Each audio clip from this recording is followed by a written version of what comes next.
Welcome to The Explainer. Today, we are tackling something so many of us feel, that frustrating sense of being busy all the time, but not actually getting anywhere on our biggest goals. We're going to really dig into why we get caught in this cycle of self-sabotage. So I want you to think about this for a second. Does this sound familiar? You're constantly working, right? But your biggest, most important goals, they just sit there, untouched.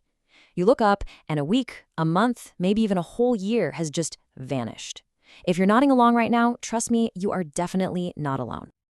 All right, so let's actually define what we're talking about here. This whole thing, it's called self-sabotage, and it's this really sneaky internal thing that happens. It's when you know exactly what to do, you've got the skills, you've got the resources, but you just don't do it. You don't take those necessary actions to get to your goal. It's literally a case of being your own worst enemy. And here's what that looks like in the real world, right? Your whole day just gets eaten up by firefighting. You're constantly managing other people's emergencies, dealing with a flood of emails, and handling urgent, but not really important stuff.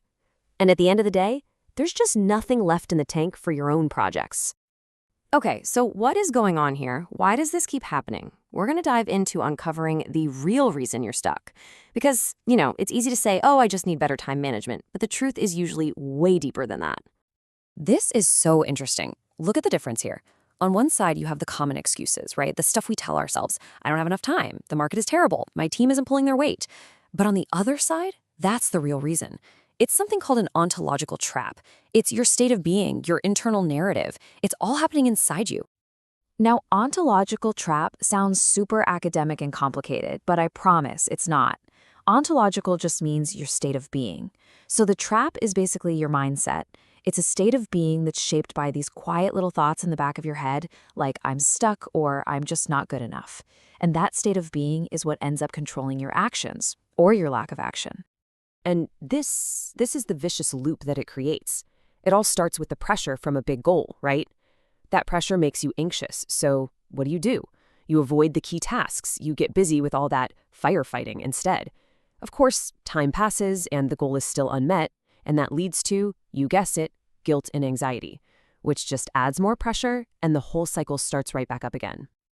So let's get to the heart of it. This trap, this whole cycle we just talked about, it's all built and held together by the internal narrative that's holding you back. It's the story you tell yourself. This is so important. That something that's distracting you, the thing that feels so real and so powerful, it's just a story you are telling yourself. And here's the kicker, it is not the truth. It feels true, but it's just a narrative. So how does this story actually show up in your day-to-day life? Well, it shows up as judgments about yourself, like, I'm not good enough, or I'm going to mess this up. It shows up as complaints about other people, your team, your family. Or you might find yourself blaming the system, the company or the market. And the really wild part, these are almost always very old, repeated patterns we've been running for years. Okay, but here's where things get really exciting, because if it's your story, that means you have the power to rewrite it. So let's look at exactly how to do that. It's a simple 3-step process that can lead to a totally new outcome. The process for rewriting your story is actually pretty straightforward. First, you're going to pause and notice what's happening. Second, you'll identify the specific narrative that's running. And third, you get to choose a new story. Let's dig into each of these. Okay, step 1. All you have to do is pause. That's it. The next time you feel that resistance, that feeling of being stuck or overwhelmed, just stop for a second and notice the story that's playing in your head. The key here is not to judge it or try to change it. Just become aware that it's there. All right, on to step 2. Now that you've noticed the story, it's time to identify the narrative. Get specific. What are the actual judgments? What are the complaints? I highly recommend you actually write this stuff down. There is something so powerful about seeing those thoughts on a piece of paper. It kind of robs them of their power. And then step 3, this is my favorite part. You get to choose a new story. You literally decide to create a different one, a story that actually empowers you and inspires you to act. Maybe instead of focusing on what you lack, you focus on the value you're going to create for other people. All right, let's get into the final section here, mastering your inner voices. To get really good at this, it helps to know the characters who are telling these stories in your head. So let's identify them. First things first, every single human has these three inner voices. They are not wrong, they're not a flaw, they are just part of our design. So the goal isn't to get rid of them, you can't. The goal is to learn how they work so you can manage them. So who are they? Let's meet the cast. First, you've got the voice of judgment. This is the one that's always finding fault in yourself and in others. Then there's the voice of cynicism. This one's super dismissive, always saying things like, oh, that'll never work. And finally, the voice of fear, which is laser focused on all the ways things could go wrong. Here's where your power comes from. It's not in eliminating these voices, because you can't. Your power is in learning to suspend them.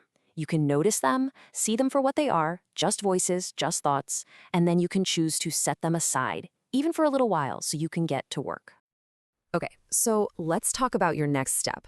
To make this real for you, I want you to think about this right now. What is one thing you're avoiding that you know is really important?